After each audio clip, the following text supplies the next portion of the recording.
vamos falar a respeito das formas de pensamento.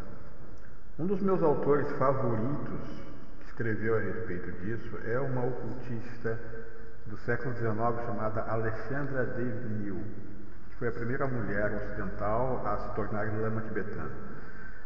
Ela escreveu muitos livros, o mais notório deles, Mistérios e Magia do Tibete. E nesses livros ela descreve os processos de aprendizado espiritual dela naquela região, e um deles fala da criação de formas de pensamento. E há ali a descrição de como ela criou uma forma de pensamento que ia se materializando na forma de um monge tibetano, que ela disse bonzinho, bonitinho, engraçadinho e tudo, só que em dado momento ele começou a sair do controle e foi se tornando maléfico, malicioso e agressivo, até que chegou um ponto em que ele queria matar pessoas. Então ela precisou da ajuda de outros monges para desfazer aquela forma de pensamento. A forma de pensamento, ela, de certa maneira, é parecida com egrégoras, com uma diferença crucial. Forma de pensamento é o resultado da emanação plasmada individual de um fluxo de pensamento dirigido. Já a egrégora, ela é energia plasmada do pensamento coletivo. Então difere nesse ponto. A forma de pensamento pode ser criada por uma única pessoa, já a egrégora depende da emanação coletiva.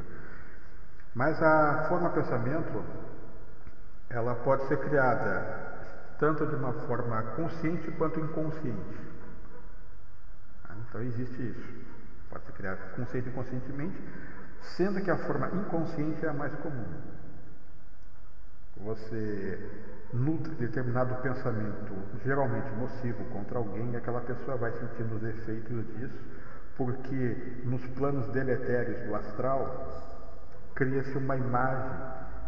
É o ataque plasmado contra aquela pessoa, que você não gosta, aquele sujeito ali. No astral, aquela sua carga negativa, ela vai se plasmando na forma, por exemplo, de um punhal que atinge aquela pessoa, de um tiro que é disparado na direção dela, de uma flecha que atinge.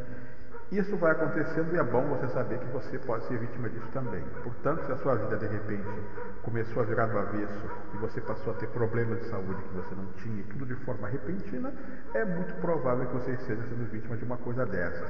Caracteriza-se aí um ataque mágico. Porque não pense você que ataque mágico é apenas quando você é vítima de uma ritualística. A pessoa vai lá na macumba, lá no voodoo, no satanismo. Não é só isso que caracteriza um ataque mágico. O pensamento dirigido também pode se tornar um ataque mágico, até muito nocivo, às vezes até mais nocivo do que se fosse mesmo um tipo de ritual. De qualquer maneira, esses ocultistas, entre eles, como citei, a Alexandra Devinil, escreveram a respeito desse processo. Não foi só a Alexandra, também havemos de reconhecer os méritos da Madame Blavatsky, que é uma autora com a qual eu não simpatizo muito em função da teosofia, mas ela escreveu até com uma certa propriedade a respeito da criação de formas de pensamento. E também um outro autor, que por acaso também é teosofista, também do século XIX, que é o C.W. Leadbeater, que também escreveu bem a respeito disso. Não totalmente certo do que ele estava escrevendo ali. Há algumas incorreções, mas o caminho é aquele ali. Tá? Então esses autores são realmente muito interessantes. Agora, precisa se explicar o seguinte. São coisas que não devem ser feitas, tanto que nenhum desses três autores que eu citei, eles não ensinam um profano a criar forma de pensamento, porque a tendência da forma de pensamento criada intencionalmente é que ela saia do controle eventualmente, como aconteceu com a Alexandra lá no Tibete. Para que uma forma de pensamento criada de forma consciente seja mantida sob controle, é preciso um conhecimento muito grande. E se você tem um conhecimento tão grande assim, você já vai criar egrégoras mesmo, não vai criar uma forma de pensamento, porque ela até é um pouco limitada, a não ser que ela saia do controle, porque aí ela atinge uma certa consciência, e quando ela atinge essa consciência, ela vai se tornando maléfica, porque ela é plasmada no astral inferior. Dali ela ganha o plano físico, só que o que é no astral inferior vem com aquelas cargas negativas. Então você não pense, não se iluda por um instante que alguma coisa positiva possa existir no astral inferior, porque não tem. Astral inferior, como o nome está dizendo, já é uma coisa que não é boa. Então, fica o resumo da seguinte forma: a egrégora é o resultado da emanação coletiva de correntes de pensamento que são plasmadas naquele objetivo. A egrégora é isto aí. Já a forma pensamento é o resultado da emanação individual do pensamento plasmado naquele objetivo. Então você pode criar forma de pensamento de forma inconsciente. Geralmente as pessoas fazem mesmo isso. Se você odeia muito alguém, você vai gerando uma carga negativa no astral inferior que vai acabar atingindo essa pessoa de algum jeito. E é bom você saber que a recíproca é verdadeira. Portanto, se você tem telhado de vidro, você não jogue pedra no telhado do vizinho, porque você pode não gostar do resultado. Independente disso, a carga se divide. Então, quando a forma de pensamento tem uma função de ataque, especificamente de ataque, você vai receber uma parte disso também. Então não pense que você vai usar esse tipo de força para atacar os outros e não vai acontecer nada com você, porque isso não existe. Você vai acabar recebendo ou a carga toda de volta, se a pessoa sabe se defender, ou pelo menos uma parte dela, porque tem lá o rebote. Espero que você nunca descubra na prática o que vem a ser o rebote. Assim sendo, esta aí é a definição de forma de pensamento. E ela pode ser criada por uma pessoa sozinha.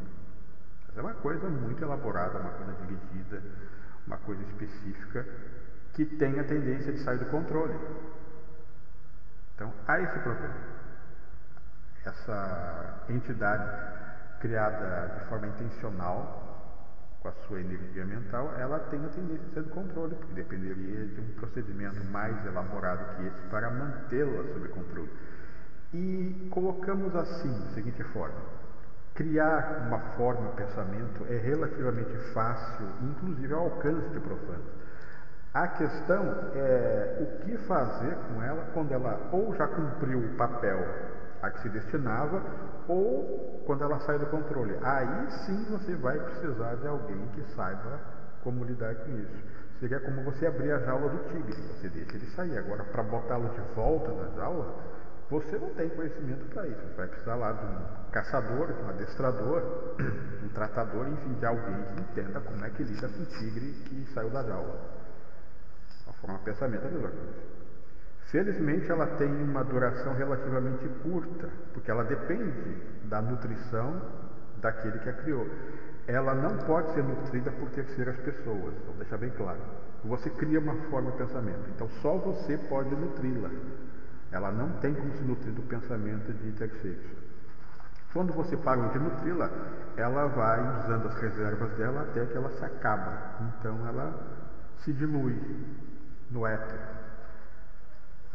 A questão é que, como as pessoas têm uma partícula a mais do mal e, portanto, têm uma tendência muito melhor de lidar com uma energia negativa do que positiva, pode ser que você tenha criado essa forma de pensamento com uma carga relativamente pesada, de maneira que ela vai demorar um tempo para se desfazer.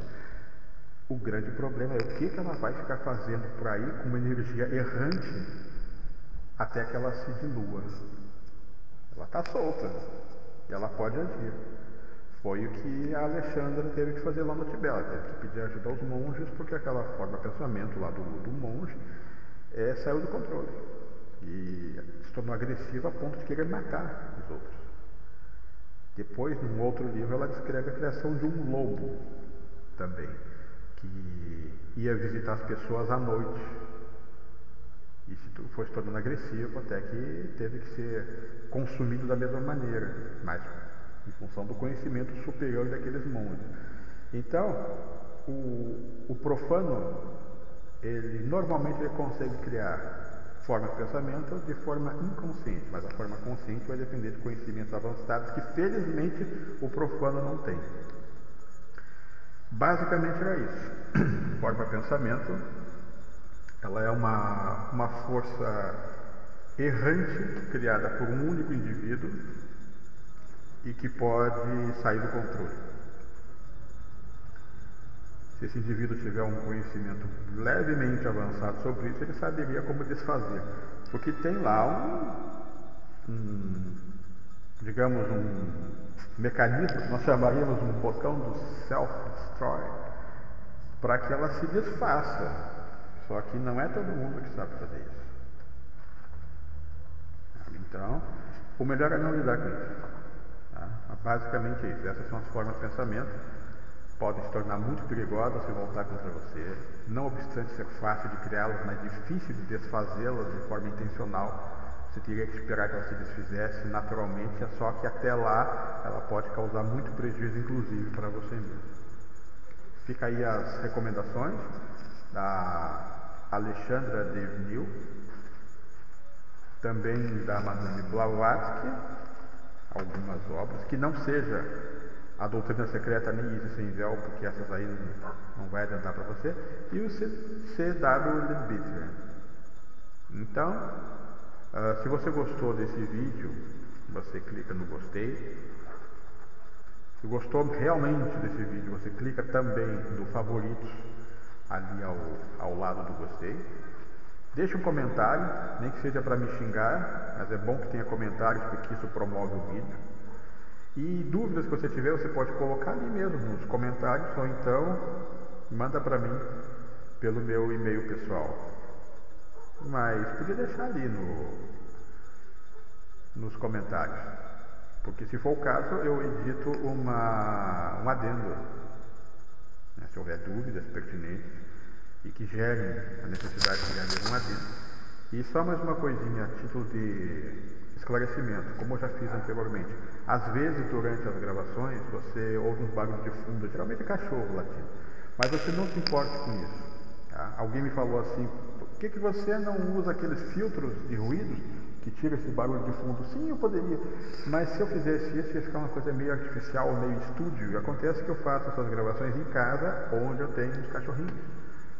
Então, mas você não se incomode com isso não, tá? De vez em quando eles latem assim, mas dá para entender o que eu estou falando, né? E tudo que eu vou falando aqui é improviso, não tem nada anotado, não vou tomando nota de nada, isso é tudo improviso.